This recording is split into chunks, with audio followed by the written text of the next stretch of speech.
Last year, after I ran out of pages in my Common Planner by Sterling Ink, I decided to buy another planner that I will use only for 3 months. And this is how I ended up with the Productivity Planner by Intelligent Change. I know it's been a long time, but I still decided to share my review, my opinion, my experience with using this planner. It's very different from the planners that I usually use, and honestly, I have very mixed feelings about this one. So if you're interested in this review, stay with me. This is my current planner, the yearly notebook by Papertess Designs, and it has these blank pages, the spreads that you kind of design yourself, and it's completely up to you to decide what productivity system you're going to use. While this planner has the whole section dedicated to the system that you're supposed to follow in order to stay more productive. And every spread, this is a weekly spread, this is a daily spread, has a lot of guidance for you. So you're supposed to be using this specific system for the planner to work. This is what is implied here. So it was a very new experience for me and a very interesting one. And the first thing that I would like to talk about is the price. Currently, this planner retails on their website called Intelligent Change for 35 euros or 40 American dollars. And let me remind you, this planner is supposed to last you only 3 months, which means that if you want to use this system for the whole year, it's going to cost you 140 euros or 160 American dollars. As a comparison, this planner that I'm using right now, that is supposed to last me full year and has more than 700 pages, a lot of blank pages at the end, currently retails for 52 euros. And this one also, that is supposed to last me the whole year, based on the amount of the blank pages at the end, retails for $37 to $47. In my opinion, and of course it's only my opinion, this is quite pricey. Of course, there are things that are different between these planners. First of all, the cover. These planners kind of require the external cover, and this one is already a hardcover. And also the paper is different. Many things are different. I also assume that some work, a lot of work, maybe more work went into the developing this productivity system here, while here we don't have any productivity system part in these planners.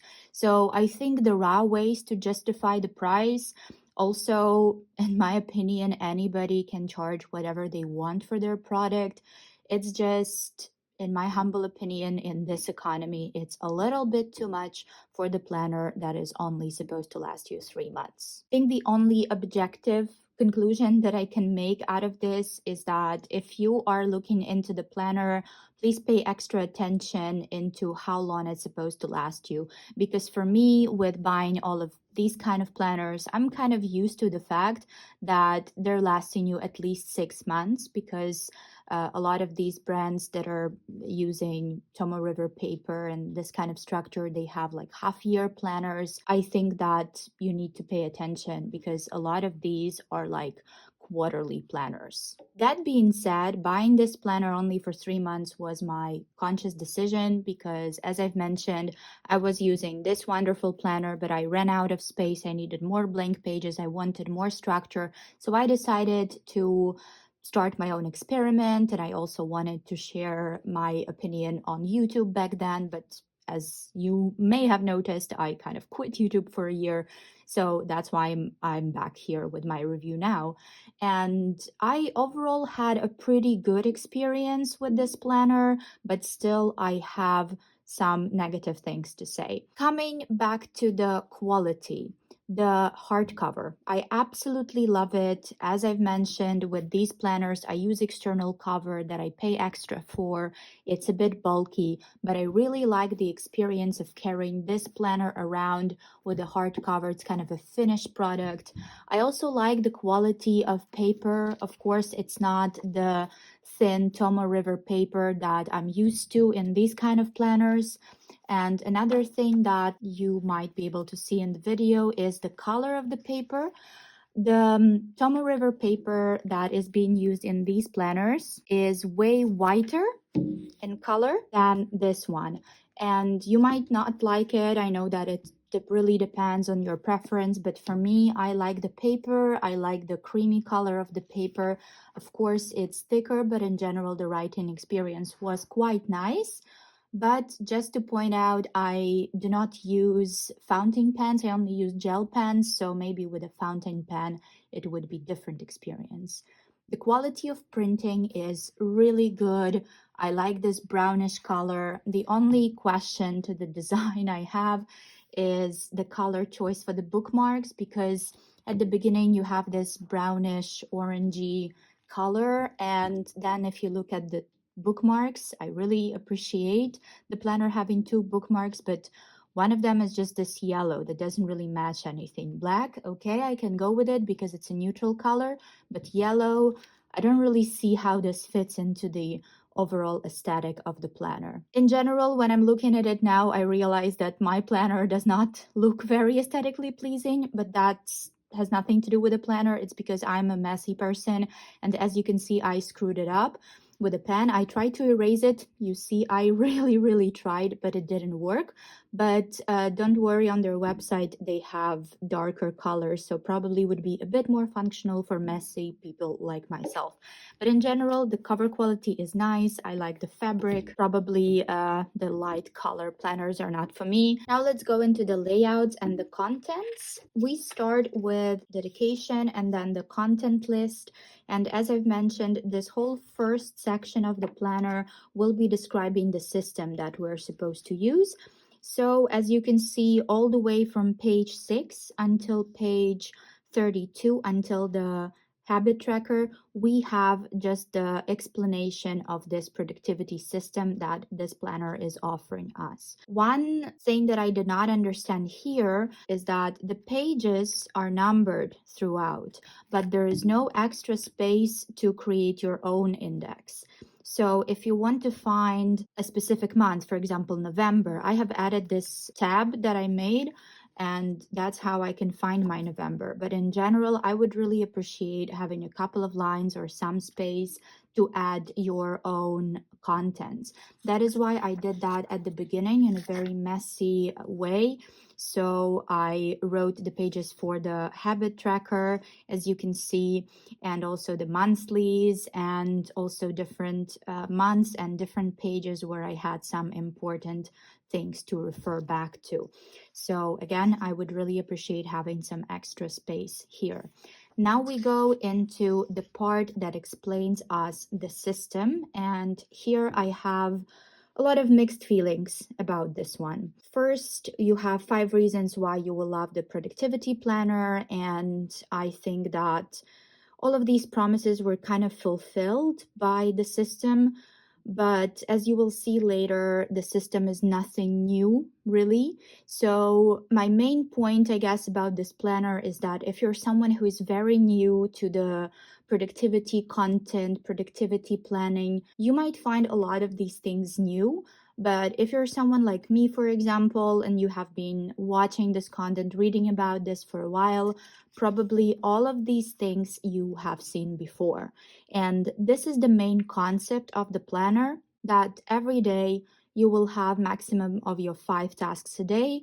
You start with the most important one, then you work on only one task at a time, and then you use the focus technique, focus time technique, which is essentially a Pomodoro timer. As you can see here, it's a 30-minute period where you concentrate on a single task, and then you have a 5-minute break in between. After that, if you find yourself distracted, you pause the timer, then you get back to that, and also you reschedule it if you find yourself completely unable to concentrate.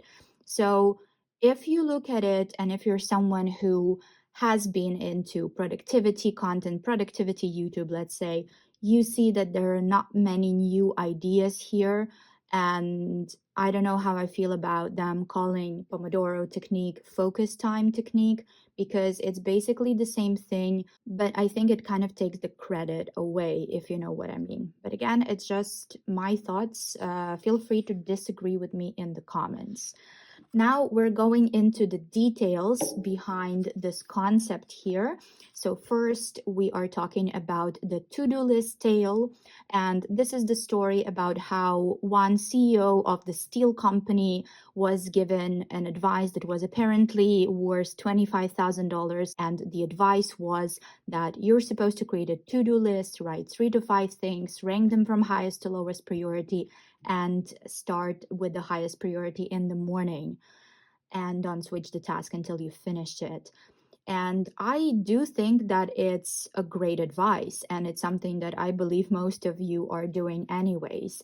But I really don't like how it's laid out, because this reminds me of all of these banal motivational books by Napoleon Hill or Dale Carnegie. Oh, wait, there are actually references to Napoleon Hill and Dale Carnegie here. And this is the note that I wrote about it, saying, really, are we relying on productivity hacks from 1900s? And I do believe that, of course, these people paved the path for some motivational speakers, for productivity coaches and self-help gurus. I don't mean those as derogatory terms, by the way, but I do think that the productivity in the 21st century is slightly different, so having these references is probably a bit outdated. And also this story that after doing this, the steel company became super successful. As someone who recently defended her thesis and is used to the academic writing where you have to prove every single claim that you're making, I really don't like reading things like this in self-help books, or, well, self-help planners. Let's call it a productivity self-help planner, because there is no correlation, there is no provable, observable correlation between this person doing the planning to-do list technique that is offered and them being one of the wealthiest companies, him being one of the wealthiest people in the world. Probably it's such a deep topic for the planner review, and I don't want to go into that, but I believe that if you already have $25,000, point A is very different from most people's point A. So it's easier for you to get to point B regardless of what to-do lists you're writing, because you already have 25K. Not everybody today has 25K saved or in business. I don't find this example relatable for myself. And maybe I'm naive, but I also do believe that most people would not find this relatable or motivational. But again, it's probably too deep. Feel free to disagree with me. Again, this is just my opinion that I'm trying to share. And you will see a couple of other examples of this planner being unrelatable, in my opinion. Not the system. The system is great, but how it's described here, how it's written. And this is another example where I completely agree 100% with the main idea here, with the main claim that they're making, that human beings have a limited amount of decision-making ability each day. Wonderful. What I don't like is the reference to Steve Jobs and Mark Zuckerberg, and especially to the author of 4-Hour Work Week, sorry. I read probably half of this book, maybe 7 years ago, and I stopped reading because, again, I did not find this relatable. I think that it's one of those books that are really promoting working for the company as something shameful. You will never be successful if you work for somebody. The only way to achieve success is starting your own business. And I don't think this mindset is great because, first of all, not everybody was born to work as an entrepreneur. Second of all, not everybody likes it. And third of all, not every profession is able to actually have the 4-hour work week. If you're a doctor, even if you're like a highly paid surgeon that can only afford to do one surgery a week, I still think that it would take you more than 4 hours to do things related to your work, to that surgery, to studying the patient chart or whatnot. Again, maybe this planner is created for a specific group of people, but I really think that it's not relevant to a lot of people out there. It's definitely the way it's presented, it's not relevant to me because I don't think I will ever have the 4-hour work week, and I also don't think I want to have a 4-hour work week, to be honest, at least not at this point of my life. Next, we have the decision on the most important thing. The main idea here is the most important is not the most difficult or time consuming, but it's the most uncomfortable or most procrastinated. So this is something that I agree with absolutely. Here again, I agree that it's more difficult for people to make decisions when they have a large number of choices. I agree as well. We have some quotes here. We again have the reference to a TED Talk. Again, you see the structure. We have a lot of motivational quotes. We have some guiding questions and some claims that are supposed to be perceived as credible because a couple of productive and famous and successful people have used these techniques, which I honestly think that we're kind of past that in the productivity space, but again, feel free to disagree. We're now going into the art of writing your tasks, and this is something that I also find very useful. I made the whole video of GTD system. It didn't have many views. I don't think I will make videos like that anymore. So the GTD system, Getting Things Done, it's based on this book by David Allen. And there are a lot of ideas here, a lot of useful ideas. You see, I have some highlights. I have, again, the whole video about it if you're interested, in case you're interested. So I do agree with this statement because I use GTD. And the statement is that if you have a large task like prepare slides for Monday presentation, you're supposed to break it down because this is not your actual next step. Your actual physical next step is find necessary images. And this is so useful. I do it all the time. This is how you create flow. Yes, I agree. But again, for some reason, we do have some references to the mythology behind the to-do lists, but we don't have any credit towards David Allen. They use the wording get it done method, which I do believe is kind of a reference to David Allen's getting things done, but there is no direct credit. So the same way as they call the focus time technique, which is essentially known in the world as the Pomodoro technique, I do believe that renaming things in order to make them seem like original ideas. Again, I'm not claiming that was done on purpose, but this is the impression that I get from this planner so far. Then we go into the Pomodoro technique, which is the focus time method. You have a task, work for 30 minutes, have a break, and so on, one task per session. We know that. Then how to use your breaks effectively. Again, I agree with everything they say here, that checking your email is not a break. Doing like scrolling Instagram is not a break. I do agree with that 100%. We go into the importance of time tracking, and this is something that I again agree with, especially for people who have ADHD, who struggle with time scheduling, who really struggle to identify how long it will take them to complete certain tasks. For anyone who's working on projects, I think this is great. This is really useful. So here we already go into the description of how to use the spread. So let me quickly jump to the spread and take you through it. But before we go there, let me just repeat this again, just to make my thought clear, because I believe this is probably the first kind of critical review that I have. No shade towards the creators of this planner. This is just my subjective opinion. But even though I agree with every claim that they're making here, I really disagree with the form of how they're delivering this information. That's the main takeaway so far. So let's go into the spread. This is a daily spread. You have your 5 tasks. One is the most important, then you have secondary and additional task. And you have this, which is great. And the idea here is that you have your sessions, 30 minutes each. You have your task, for example, create a slide deck. You think it's going to take you 2 hours, so you write number 4 here. You start working on it and you color each of these circles, and then at the end you write the actual time.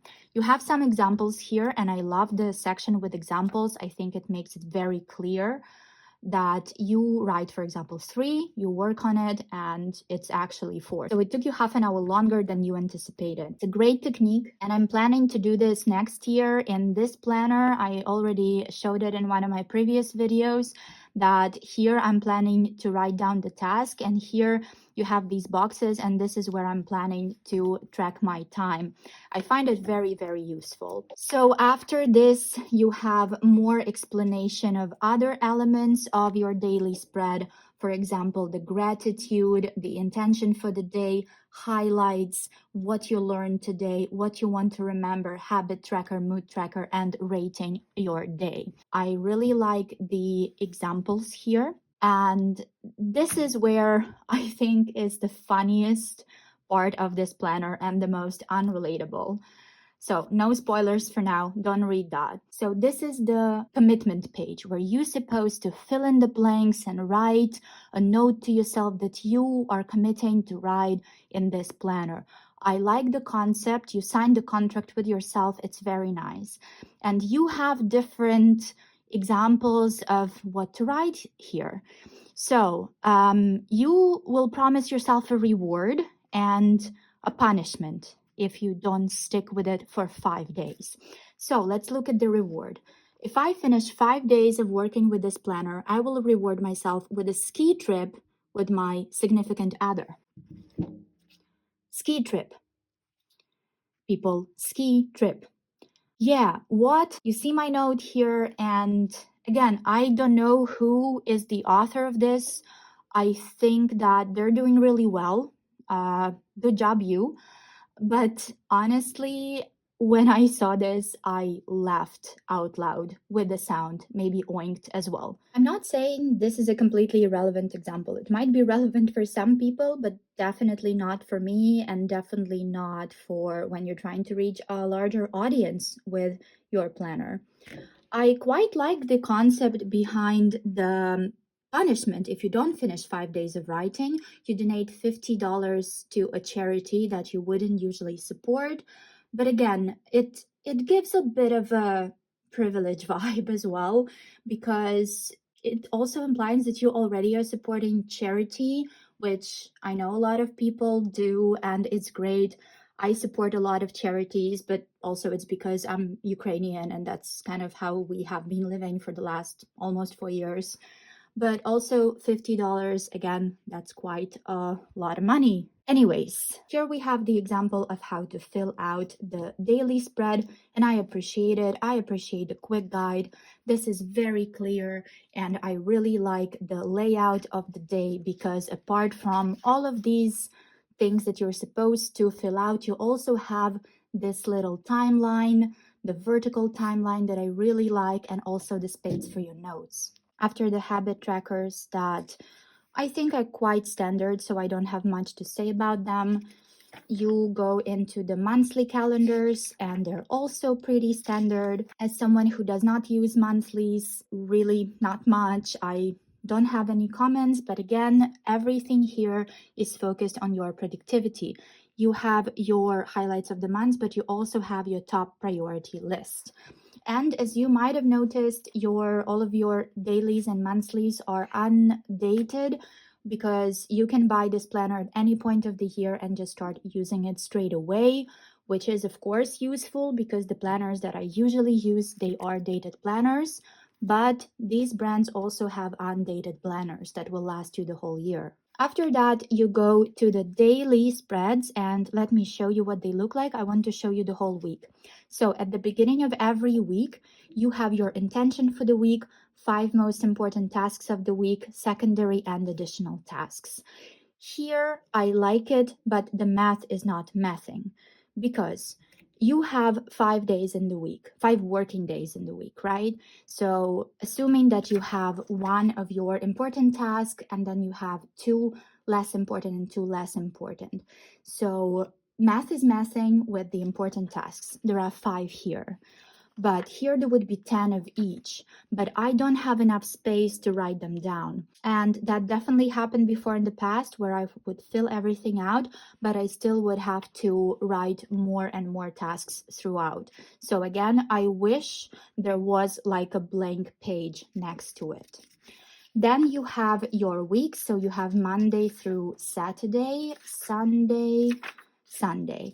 And again, this is where I also have some questions, because if all of this is about productivity, I used it as my working planner only, because I do believe that most people do not have much going on their weekends.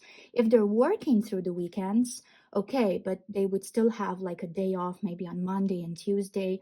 And I don't think we need specifically 7 days. So I know that it's difficult to do like a completely different layout, because somebody will say, well, I actually work Sundays, so I need this on my Sunday. But I don't know. I think maybe if we had like no day of the week here, that would be possible. But for me, those 2 days were just kind of wasted. And at the end of every week, you again have some reflection space, your weekly review. You have the wins, you have the tasks that you did not complete, that you will recommit to the next week, what you have learned, and then next week actions. If you look at this and you imagine how you would be filling this out, it really doesn't make a lot of sense. So for example, I'm on my Sunday or Friday, I'm at the end of the week. I'm writing my my wins here. Okay. And then what was not completed, I would write them here immediately. So I feel like we are writing the same goal twice. And this is how it goes until the very end. And at the very end, you have some kind of a productivity checkpoint and one page for your notes. So what I liked about this planner, first of all, cover.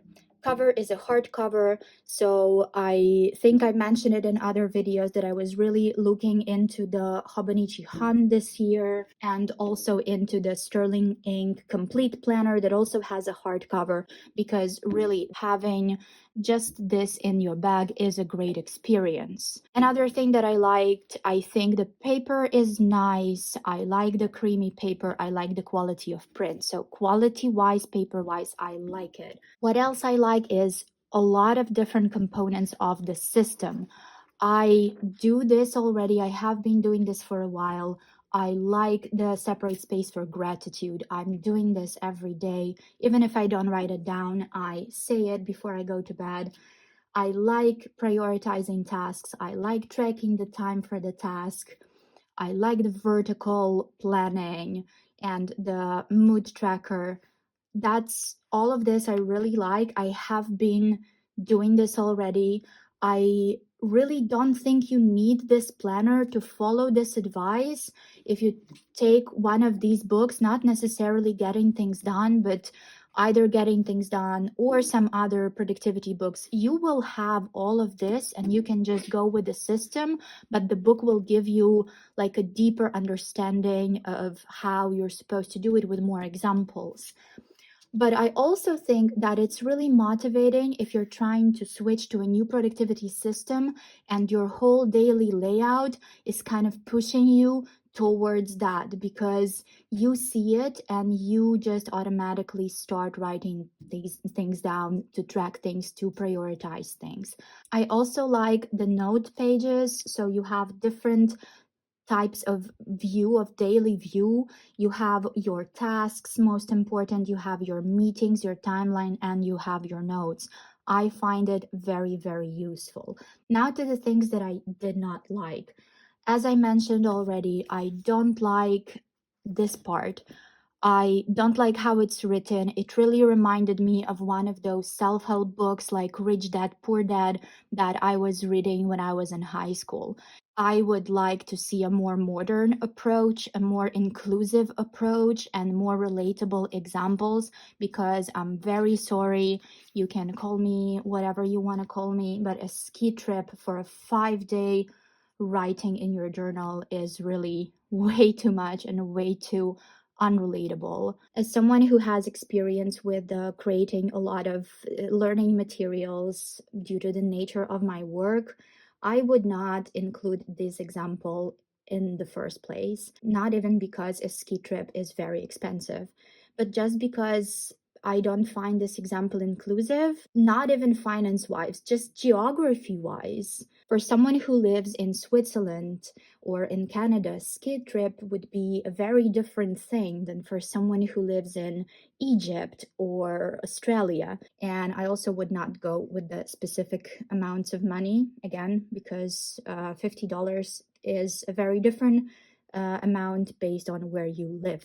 Another thing that I consider a disadvantage is the numbered pages if there is no index space. So number pages are good, lack of index space here, bad. I would include it. It's good that they have a blank page here. And the last thing that I consider a disadvantage is that there is no weekly overview. I know that not that many people are using weekly overviews, but maybe this is something that I have been used to due to these kind of planners that I'm using. So it can be either a horizontal weekly like here or a vertical weekly like here, because honestly I like that you have this reflection space here at the beginning of every week, but what I'm really missing is having the weekly overview. The verdict: I really am grateful for this experience because I never tried anything like this. I think that this is the risk that you have if you're creating the product that has more structure, because I assume that sales of like empty dotted bullet journals are probably higher than of planners like this, because the more structure you have, the more restrictive it is, the less people probably would be interested in buying it. They might feel like it's not suitable for them. On the other hand, if you like this system, if you agree with everything that they say system-wise, which I do, for example, I think it would be a good planner. If you want the spreads to force you by their design, I think it's a very good design to use specific system, specific productivity method. I think this is really, really good. One big question here is the price, in my opinion, because again, it's only 3 months, which also means that you will have to rewrite some of your lists that you want to have a reference to throughout the whole year. Probably if there was like a 6 month option, maybe it would work better. But I also understand why a lot of these brands, I'm not only talking about this one, I looked at many planners when I was choosing this. A lot of them are doing quarterly planners. If you take your standard paper and you put 200 pages there, it's going to look like this. So it would be quite heavy and quite bulky to carry it around. Why we can achieve this with these planners, it's because they're using Tomo River paper. That I know there have been a lot of complaints about this paper for the 2026 batch. I saw in my comments, and I'm sorry for everyone who is experiencing problems with your planners. I do think that it's the paper brand issue, not the planner brand issue, to be honest. But the advantage of the Tomo River paper is that it's very thin. For me, I don't care about the ghosting. I don't care about the fountain pen experience. I care about the fact that my planner can fit. This one has 700 something pages, and this one has, what, 160, I guess. And I think they're like the same in terms of the bulk. So this is why I personally keep choosing this kind of planners, but also this planner gave me some insight into my productivity, into what works for me, what doesn't. And it also made me understand that I really like the hardcover. Thank you for watching. Let me know what you think. Have you used this planner or any similar planners before? I'm very, very curious because I'm very much into different like healthy productivity systems that actually work and do not promote toxic productivity in this way. I think this planner is doing a good job. Let me know what you think. If you're interested in GTD, go watch that video. It doesn't have any views. Please do if you're interested. If you're not, well, read the summary online. I think it's a useful book. It's basically the foundation behind all of these methods. It's very nice. I don't use all of it, all the techniques described here, but I use a lot. And thank you for watching.